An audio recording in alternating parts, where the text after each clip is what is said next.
TV না থাকলে দর্শক থাকে না এবং সবাই এখানে চার হোস্টেলের সময় কাটানোর জন্যই আসে। এখন হয়তো কিছুক্ষণ সময় কাটায়, চাটা খায়, তারপরে চলে যায়। হ্যাঁ, এই জন্য টিভিটা লাগে।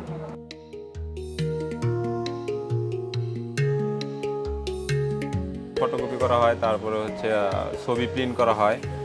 দেখা যাচ্ছে যে আগের দিনে মানে খাওয়া পার হয়ে তারপরে ওপার যায়, তারপরে কষ্টসাধ্য ব্যাপার হয়েছে তখন মানে করা এই কাজগুলা।